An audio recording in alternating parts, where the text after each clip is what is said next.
मैं अपनी सारी उम्मीदें छोड़ चुका था, मेरे घर वाले सारी उम्मीदें छोड़ चुके थे। मुझे मतलब सब लोगों ने ये तक कहा था, वो तो मैं थोड़ा सा रुका रहा। मेरे पिताजी की वजह से मैंने ये सोचा आप लोग मुझे लेके जाएंगे। इन लोगों ने मुझे प्रयास किया कि आगरा ले चलते हैं या जयपुर ले चलते हैं, क्योंकि मैं साथियों नमस्कार। इस समय हम हैं भरतपुर शहर में, पक्षियों की नगरी भरतपुर शहर। और इस भरतपुर शहर में हम आपकी मुलाकात एक ऐसे कोरोना योद्धा से कराते हैं जो काफ़ी दुश्चिंताओं से गुजर करके इस बीमारी को जीत करके बाहर निकले हैं। इस समय आपके और मेरे दोनों की ही मोबाइल की स्क्रीन पर हैं अरुण प्रधान। सीधे अरुण से जानते हैं कि उन्हें इस कोरोना जंग में जीतने के लिए कौन कौन से जतन करने पड़े, कौन कौन सी परेशानियों से गुजरना पड़ा। अरुण भाई, सबसे पहले हमें ये बताइए कि वो कौन से ऐसे लक्षण थे जिनके चलते आपको अपनी जांच करानी पड़ी। नमस्कार। सबसे पहले मैं आपको सबको नमस्कार, आपका अभिवादन करना चाहूँगा। सबसे पहले 16 जून 16 तारीख को मैं अपने घर पे था। मैं 12-1 बजे करीब भोजन करने के बाद में थोड़ी देर सो गया। 2-3 बजे करीब मुझे ऐसा लगा कि मुझे एक बार फ्रेश होने जाना चाहिए। तो मैं जब फ्रेश होने गया तो मुझे पता चला मुझे दस्त हो गए हैं, लूज मोशन हुआ। 16 तारीख को पूरी रात मुझे लूज मोशन होते रहे। 17 तारीख को सुबह जब मैं जगा तो कमज़ोरी सी महसूस की मैंने। कुछ ऐसा भी लगा कि बुखार आ गया है, और कुछ दिमाग में ये भी था कि रात भर लूज मोशन रहने की वजह से भी ऐसी कमजोरी हो सकती है। मैंने अपने घर वालों को भी बताया, मैंने कहा ऐसी ऐसी बात है।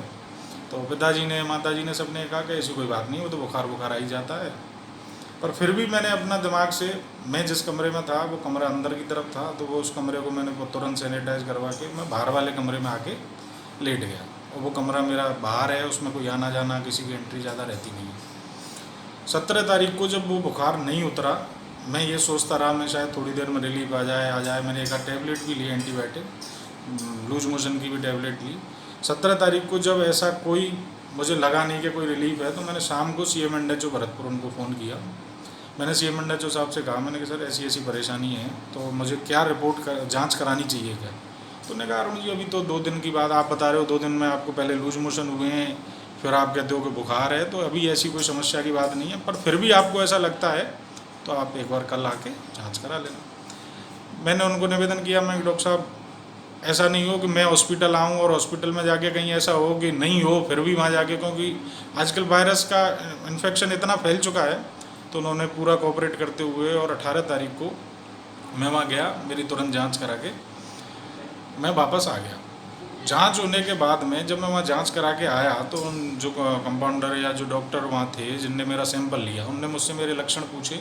तो उनने मुझसे एक बात कही कि भाई साहब ऐसा हो सकता है कि आप कोरोना पॉजिटिव निकलें, तो इसलिए आपको सावधानियों से रहना चाहिए, और अभी से जाके ही क्वारंटाइन में, चूँकि मैं 17 तारीख से पहले से ही क्वारंटाइन में था, तो मैं अपने आगे उसी कमरे में लेट गया और अपनी दवाई, गर्म पानी पीना, काढ़ा पीना, नींबू की चाय पीना, ऐसी चीज़ों का मैंने उपयोग किया। मेरी 20 तारीख को रिपोर्ट आई।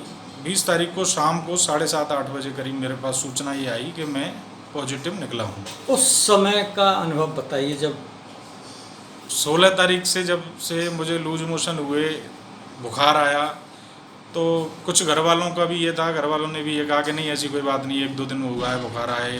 CMNHO साहब ने भी मुझे यही संबल दिया था कि 1-2 दिन में ऐसी कोई बात नहीं। लेकिन जब शाम को रिपोर्ट आई, 18 तारीख को जब रिपोर्ट पता चली कि हम पॉजिटिव हैं, तो थोड़ा सा मन में ये तो रहता ही है कि एकदम से अंदर से ये लगता है कि अब हम और ज़्यादा बीमार हो गए। तो थोड़ा सा ऐसा। रिपोर्ट पॉजिटिव आने के बाद आप होम क्वारंटाइन हो गए। हाँ। घर पर कैसे समय गुजरा? घर पर अपने कमरे में रहना, भोजन बाहर से भोजन दे देते थे घर वाले, अपने बर्तन खुद साफ़ करना, अपने बिस्तर खुद साफ़ करना, अपने कपड़े साफ़ करना, अलग लैट्रिन बाथरूम का उपयोग करना, पूर्णतः मास्क लगाकर, कमरे में भी मास्क लगाकर रहना। तो पूर्णतः पाबंदी का उपयोग मैंने किया, जैसे क्वारंटाइन सेंटर में और जैसे निर्देश दिए गए थे। आपकी परेशानी कब बढ़ी इस बीच में? फिर दोबारा से मैंने दोबारा जाँच कराई 27 तारीख को, फिर पॉजिटिव आई। फिर वो जाँच पॉजिटिव आई। उसके बाद में मैं पॉजिटिव जांच आने के बाद में 27 तारीख को वही दवाइयाँ लेता रहा। एक डॉक्टर अमित जी हैं सवाई माधोपुर के, उनने भी मुझे कुछ दवाइयाँ कंसल्ट की। दिल्ली के एम्स के एक डॉक्टर हैं हमारे मिलने वाले, उनने भी मुझे कुछ दवाइयाँ कंसल्ट की। वो दवाई मैं रेगुलर ले रहा था। लेकिन क्या हुआ कि 4 तारीख की शाम को मुझे ऐसा लगा कि मेरे गले में कुछ ज़्यादा समस्या। 4 जुलाई। 4 जुलाई 4 जुलाई को जब मेरे गले में ज़्यादा समस्या मुझे लगी, तो मुझे किन्हीं मेरे मित्र या मेरे कोई भाई ने एक नंबर दे रखा था। मैं उन डॉक्टर साहब को कभी नहीं जानता हूँ, ना मैंने उनके बारे में कभी कुछ सुना। उनने कहीं से कोई जानकारी मिली होगी, तो उनने मुझे एक नंबर दे रखा था कि इनसे बात करनी चाहिए। मुझे जब ज़्यादा समस्या लगी तो मैंने उनको डॉक्टर साहब को फ़ोन किया, मैं डॉक्टर साहब मैं ऐसे ऐसे बोल रहा हूँ और मुझे ऐसे ऐसे परेशानी है। हाँ, डॉक्टर साहब का नाम पता डॉक्टर परिचय। साहब उमेश जी फतेहपुरिया हैं, जो अभी उमेर में होम्योपैथिक के डॉक्टर हैं और मूलतः बांदीकुई के आसपास के कहीं के रहने वाले हैं, और उनकी पत्नी सांभर में जयपुर के आसपास पोस्टेड है होम्योपैथिक में। उनसे मेरी पहली बार फ़ोन पर बात हुई। फ़ोन पर बात होने के बाद में उन्होंने मुझसे लगभग 1 घंटे भर बहुत तरह के सारे सवाल किए, बहुत सारी चीज़ें पूछी, बहुत लक्षण पूछे, बहुत परेशानियाँ, क्या परेशानी है क्या नहीं, बहुत सारी चीज़ें पूछी। और उनने ये कह के कि अरुण जी मैं एक बार अपनी टीम से कंसल्ट करूँगा और सुबह अपन बात करेंगे। 4 तारीख की रात को सोया जब मैं, और सुबह 5 तारीख को जब मैं जगा, तो मेरी स्थिति ऐसी थी कि मेरा गला बंद हो चुका था। मेरे को सांस लेने में इतनी समस्या थी कि थोड़ी बहुत देर में, मतलब मेरे साथ में इतनी बड़ी समस्या हो सकती थी, वो उम्मीद भी, उसकी भी मैंने मेंटली प्रिपेयर में हो चुका था। मेरे घर वाले बहुत ज़्यादा परेशान हो गए। मेरे पिताजी ने मेरे ने जयपुर, आगरा 2-3 जगह डॉक्टर से बात की, एडमिट कराने तक की बात हुई, तो वहाँ से भी यही मैसेज मिला कि यहाँ भी आप लाओगे तो वेंटिलेटर और ऑक्सीजन, यही तरीका है, इससे अच्छा तो आप भरतपुर में ही अगर वेंटिलेटर या ऑक्सीजन का उपयोग करो। बाकी उन सब लोगों ने कोई ज़्यादा ऐसी बात नहीं बताई कि उसमें कोई ज़्यादा, क्योंकि दवाई वो सारी उनने पूछी, दवाई वही ले रहा था मैं। लेकिन 5 तारीख को जब मैं बहुत ज़्यादा परेशान था, मेरे घर वाले बाहर बैठे बैठे बहुत ज़्यादा चिंताजनक स्थिति में थे, मेरे पास उन डॉक्टर साहब का फ़ोन आया 12:30 बजे, जिनसे 4 तारीख की शाम को डॉक्टर उमेश जी से मेरी बात हुई थी। उन्होंने मुझसे कहा कि अरुण जी एक बार आप मुझे वीडियो कॉल पर बात करो। मैंने उनको कहा मैं डॉक्टर साहब मैं बहुत ज़्यादा परेशानी में हूँ, आप, फिर भी मैंने उनको वीडियो कॉल किया, क्योंकि मैं उम्मीद तो सारी छोड़ ही चुका था।